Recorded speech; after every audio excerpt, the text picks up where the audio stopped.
للأسف أنا بتعمي بالبطيء. اسمعوا قصة حسام يا جماعة. بالبطيء، وعسى أن تكرهوا شيئا وهو خير لكم.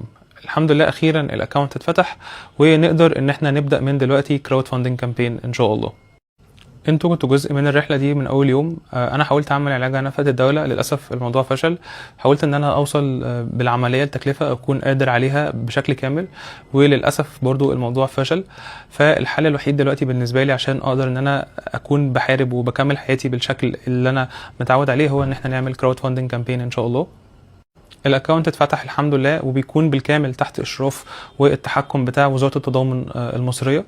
ده حسام شاب مصري مريض بمرض نادر في شبكية العين اسمه التهاب الشبكية التلون، مرض وراثي قاسي جدا بيسرق النظر بالبطيء. المرض ده بيخلي حسام يشوف قدامه كأنه بيبص على حاجات من خرم إبرة صغير جدا، وكل يوم مساحة الرؤية بتضيق أكتر وأكتر. والحل الوحيد لحسام في الحقنة الجينية اسمها لوكوستيرونا تقريبا، ودي بتدخل تصلح الخلل الجيني وتوقف تدهور المرض. الحقنة دي غالية جدا، تمنها تقريبا 24 مليون جنيه. حسام طلع طالب كذا مرة بالعلاج على نفقة الدولة، وأخيرا حسام طلع بنفسه أعلن إن حساب التبرع الخاص بيه اتفتح، ممكن نساعد باللي نقدر عليه. الحملة دي مرخصة ورسمية بإشراف وزارة التضامن الاجتماعي، الحسابات تحت رقابتها وغير مصرح بجمع التبرعات عن طريق محافظ كاش أو أرقام شخصية. هسيب لك كل حاجة تحت في الكومنتات من صفحة حسام الشخصية. لو مش هتقدر تعمل حاجة وصل صوته وشارك الفيديو، ممكن تكون سبب إن غيرك يعمل. متنساش تعمل فولو لايك وشير عشان الفيديو ينتشر وصوت حسام يوصل،